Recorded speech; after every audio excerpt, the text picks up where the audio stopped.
Hola, ¿cómo les va?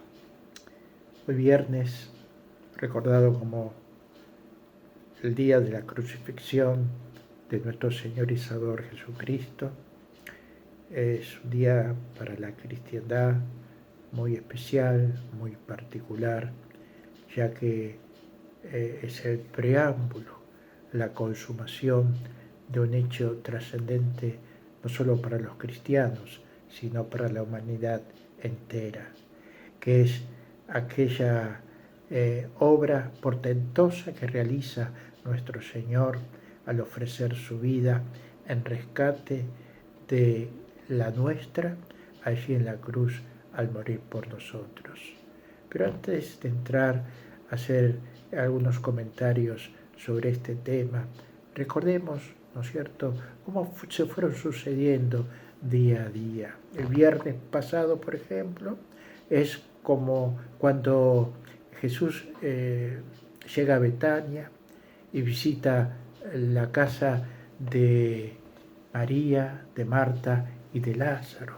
Allí María unge al Señor, ¿no?, como diríamos, preparándolo, sin saberlo seguramente, para ese día del cual el Señor iba a ser levantado entre el cielo y la tierra.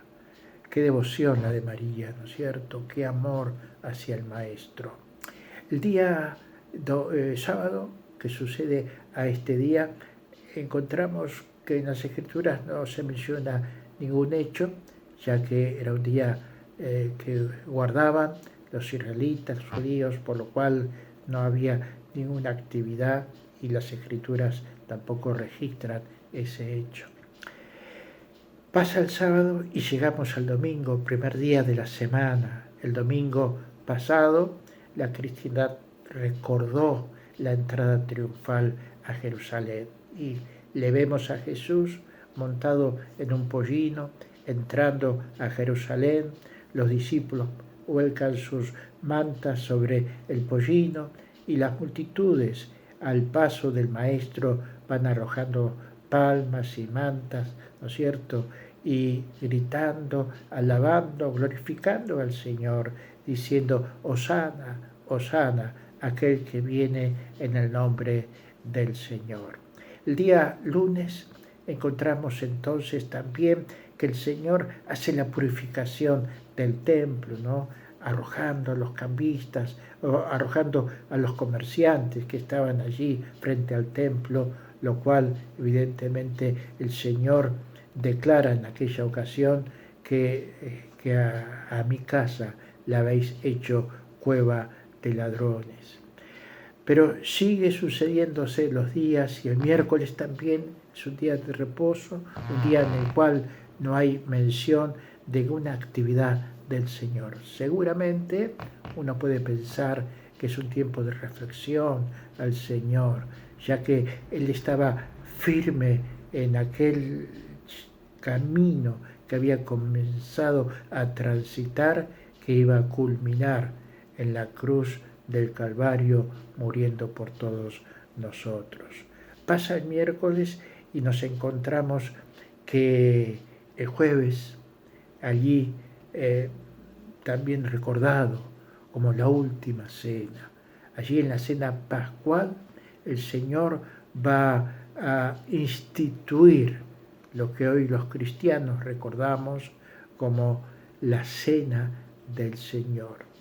Era una costumbre para los judíos abrir el libro de los Salmos y del Salmo 103 al 118 ellos lo cantaban, ¿no es cierto?, y formando parte de aquel ritual que hacían cada año. Pero llega el viernes de la crucifixión. Es un día muy especial para el Señor. El Señor tiene que experimentar como primera medida la traición, luego el arresto, seguidamente la deserción de muchos de los suyos que le dejaron, los falsos juicios, como también la negación de Pedro, la condenación, el sentenciado el Señor, los latigazos que tuvo que experimentar, que recibió nuestro Señor, las burlas y más, le exigieron al Señor cargar la cruz que le iba a llevar, ¿no es cierto?, la muerte al lugar conocido como el de la calavera, donde fue finalmente crucificado, levantado entre el cielo y la tierra, allí donde fueron horadadas sus manos, sus pies, su corona con su cabeza con una corona de espinas y su costado abierto con aquella lanza de aquel soldado. Cuántas cosas, cuántos vituperios tuvo que experimentar nuestro Señor por todos nosotros. Pero decía y mencionaba hace unos momentos, haciendo mención que en la cena pascual se cantaba y terminaba la misma con un himno muy particular. Y me refiero al Salmo 118. Allí en este salmo encontramos entonces algo muy interesante, ¿no? Es decir, nos habla de la bondad de Dios, la bondad del Padre y del Hijo de Dios, Jesús. Y en cierto modo podemos decir, ¿no?, proféticamente encontramos que el salmista se expresa de esta manera en este salmo que es conocido de acción de gracia por la salvación recibida de Jehová. Y ya en el verso primero dice en su segunda parte, porque para siempre es su misericordia. Ah, sí, alabad a Jehová, porque Él es bueno, comienza este verso. Cuánta verdad que contiene este salmo, refiriéndose a la persona del Hijo de Dios. Alabad a Jehová, porque Él es bueno. Diga ahora, dice el verso 2, Israel, que para siempre es su misericordia. Diga ahora a la casa de Aarón, que para siempre es su misericordia. Digan ahora los que temen a Jehová, que para siempre es su misericordia. Continúa este salmo, ¿no es cierto? Es decir, para siempre es su misericordia. Qué importante es esto para nosotros. Qué importante es darnos cuenta que en esta alabanza a Dios está manifestada, ¿no es cierto?, el amor eterno por su pueblo. ¿Y sabes una cosa? Allí el Señor está mostrando que a la postre su Hijo, ¿no es cierto?, iba a consumar la cruz del Calvario, aquel acto supremo del amor de Dios, entregar su vida en rescate de la nuestra.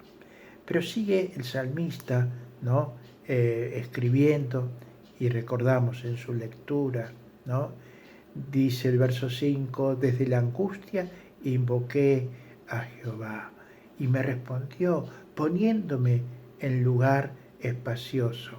Jehová está conmigo, no temeré lo que me pueda hacer el hombre. Jehová está conmigo, no temeré lo que me pueda hacer el hombre. Y esto me hace pensar, me hace recordar, ¿no es cierto?, la actitud de nuestro Señor, de nuestro Salvador. Dice la palabra de Dios que el Señor, ¿no es cierto?, dice, enmudeció y no abrió su boca. Como cordero fue llevado al matadero. Qué interesante es pensar, ¿no?, cómo el salmista lo describe. Jehová está conmigo, no temeré lo que me pueda hacer el hombre.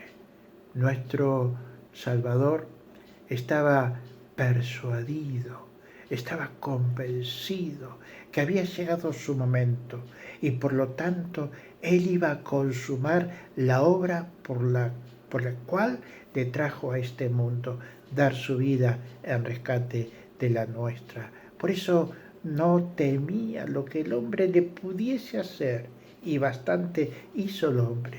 Es decir, el enemigo de nuestras almas quería amedrantarlo de alguna manera para que no culminase esa obra portentosa de la redención de la humanidad. Sigue adelante el Salmo y dice en el verso 8, mejor es confiar en Jehová que confiar en el hombre. Mejor es confiar en Jehová que confiar en los príncipes, en los gobernantes. Claro, ya era para el Señor, ¿no es cierto?, en sus etapas previas a la crucifixión, ya no había argumento que los hombres pudiesen dar. Ya no era, ¿no es cierto?, lo que clamaban aquellas voces que gritaban, Hosana, Hosana, aquel que viene en el nombre del Señor.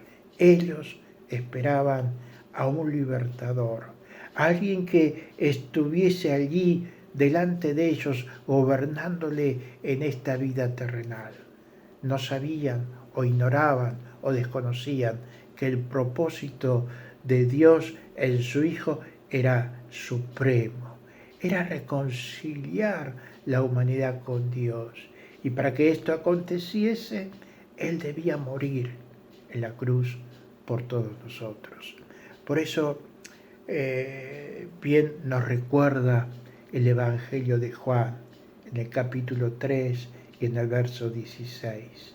Porque de tal manera amó Dios a este mundo, que ha dado a su Hijo unigénito, para que todo aquel que en Él cree no se pierda, mas tenga vida eterna. Es por eso que cuando miramos la obra de Cristo, estamos contemplando el amor supremo de parte de Dios hacia toda la humanidad. Él ofrece su Hijo para que nosotros pudiésemos ser salvos. ¿Por qué? Porque su Hijo Jesús muere por nosotros. Él es el precio de nuestro rescate, porque Él pagó la deuda que teníamos con Dios, porque bien señala la palabra del Señor, que la paga del pecado es la muerte, y era necesario que esa deuda fuese saldada, que la justicia de Dios fuese satisfecha. Era necesario que alguien perfecto pudiese pagar el precio de nuestro rescate. El único que reunía esas condiciones era el Hijo de Dios, Jesús, que ocupó tu lugar y ocupó mi lugar en la cruz del Calvario. Dice más adelante en el verso 21, este Salmo 118, te alabaré porque me has oído y me fuiste por salvación. Qué interesante es cuando leemos esto en las Sagradas Escrituras, ¿no es cierto? Porque evidentemente nosotros también podemos decir que alabamos a Dios, que glorificamos su santo y bendito nombre. ¿Por qué? Porque también como Jesús fue oído por el Padre, así como Jesús fue sostenido por el Padre en aquella hora tremenda, si bien es cierto, cuando Él estaba ocupando nuestro lugar, su Padre tuvo que dejarle en aquel sentido de quitar la mirada sobre Él, ya que Él se hacía pecado por todos nosotros. Y evidentemente era la única manera en la cual el Padre podía obrar. Pero dice luego en el verso 24, este es el día que hizo Jehová, nos gozaremos y alegraremos en él. Oh Jehová, sálvanos, ahora te ruego. Qué interesante es pensar en esto, ¿no es cierto? Que este es el día de salvación, mediante el sacrificio de Cristo en la cruz.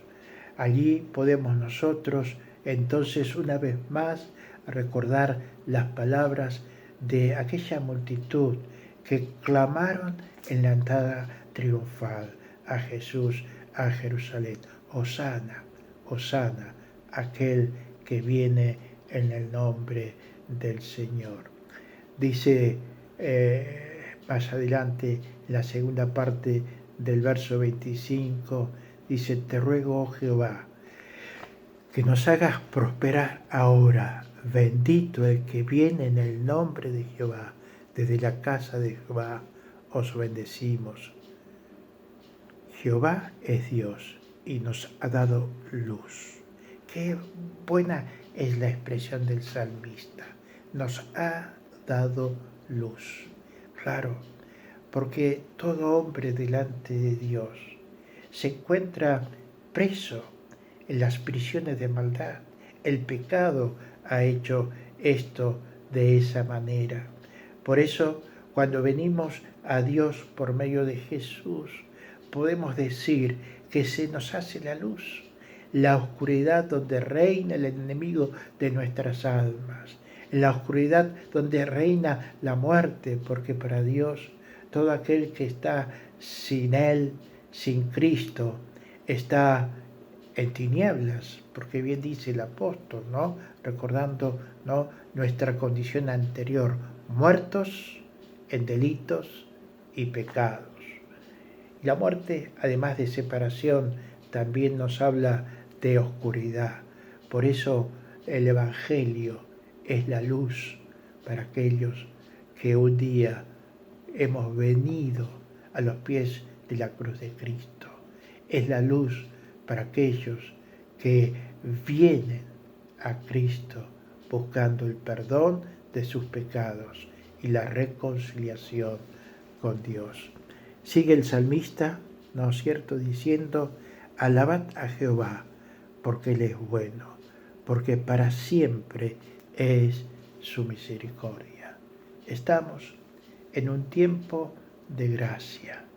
A pesar de que la vigencia que de los últimos tiempos nos hace pensar en cosas tremendas, en lo cual comienza muchas personas a considerar y a tener inquietudes espirituales y acordarse que existe un libro que se llama la Santa Biblia y que en él están escritos aquellos hechos que han de acontecer, ¿no es cierto?, como anuncio de la llegada del Señor a este mundo a buscar a su iglesia, a establecer, ¿no es cierto?, no solo el lugar que Él ha preparado para los redimidos por la sangre de Cristo, allí en los cielos, sino a establecer también el cumplimiento de todas aquellas cosas que están reveladas en su palabra. O sea, que realmente consideremos esto en esta hora, que la obra de Cristo en la cruz tuvo un propósito, y ese propósito fue redimir, ¿no es cierto?, a la humanidad perdida. Y esa redención únicamente es posible por esa sangre preciosa que Él derramó en la cruz. La pregunta que surge después de esto es: ¿qué haremos con Cristo? ¿Le aceptaremos o le rechazaremos? Y la elección es nuestra, depende únicamente de cada uno de nosotros. Que Dios te bendiga en esta hora y que realmente puedas tomar la decisión más sabia de tu vida, recibiendo a Jesús como único y suficiente Salvador. Que así sea. Amén.